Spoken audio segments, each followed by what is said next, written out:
আসসালামু আলাইকুম বন্ধুরা। আজকের গল্প এমন এক এতিম ছেলেকে নিয়ে, যার সব কিছু কেড়ে নিয়েছিল তারই রক্তের সম্পর্কের একজন মানুষ। কিন্তু শেষ পর্যন্ত সেই এতিম ছেলেই হয়ে উঠল তার আশ্রয়। একটি ছোট গ্রামে বাস করতেন হাবিব সাহেব। তিনি ছিলেন সৎ, পরিশ্রমী একজন কৃষক। তার ছিল একমাত্র ছেলে রাশেদ। কিন্তু একদিন হঠাৎ অসুস্থ হয়ে হাবিব সাহেব ইন্তেকাল করলেন। রাশেদের বয়স তখন মাত্র 12 বছর। মা আগেই মারা গিয়েছিলেন। এক নিমিষে রাশেদ হয়ে গেল একজন এতিম।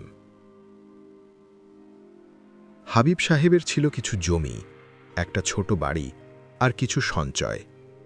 রাশেদের চাচা করিম মিয়া বাইরে থেকে খুব দয়ালু মানুষ সেজে এলেন।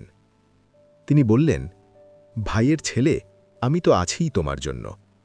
কিন্তু অন্তরে ছিল অন্য হিসাব। ধীরে ধীরে তিনি সব জমির কাগজ নিজের নামে করে নিলেন, বাড়িটাও বিক্রি করে দিলেন।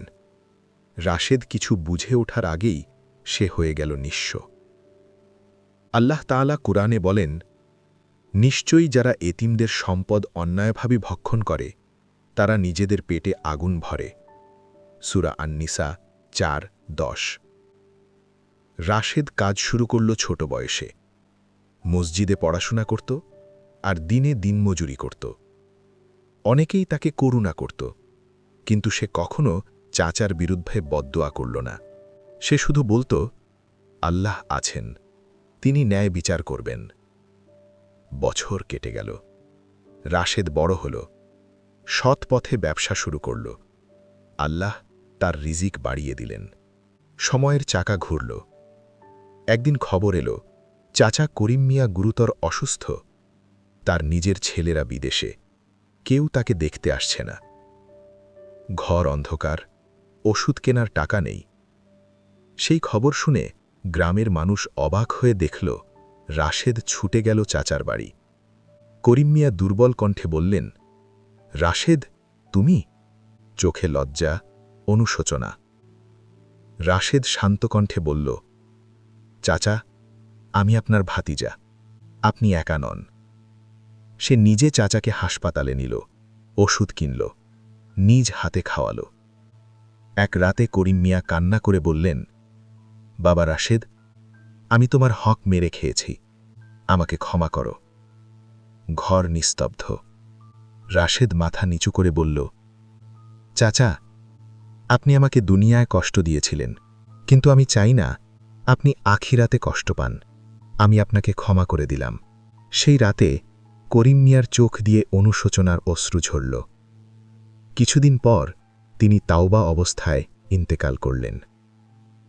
গ্রামের মানুষ বলল, যার সব কেড়ে নেওয়া হয়েছিল, শেষ পর্যন্ত সেই সবচেয়ে বড় মানুষ হয়ে গেল। বন্ধুরা, এতিমের হক মেরে খাওয়া ভয়ঙ্কর গুনাহ। জুলুমের ফল একদিন ফিরেই আসে, কিন্তু ক্ষমা মানুষের মর্যাদা আকাশে তুলে দেয়। রাসূলুল্লাহ সাল্লাল্লাহু আলাইহি ওয়াসাল্লাম বলেছেন, যে ক্ষমা করে আল্লাহ তার মর্যাদা বৃদ্ধি করেন। যদি তোমার জীবনে কেউ অন্যায় করে থাকে, প্রতিশোধ নয়, আল্লাহর উপর ভরসা রাখো, কারণ ন্যায় বিচারের মালিক আল্লাহ। আমাদের এই ভিডিওটি ভালো লাগলে লাইক করো, চলুন আলোর দিশায় চ্যানেলটিকে সাবস্ক্রাইব করো ও ফলো করো ফেসবুক এবং ইনস্টাগ্রামে, আর দ্বীনি বার্তা ছড়িয়ে দিতে শেয়ার করো। আবার দেখা হবে নতুন ভিডিওতে ইনশাআল্লাহ। আসসালামু আলাইকুম ওয়া রাহমাতুল্লাহ।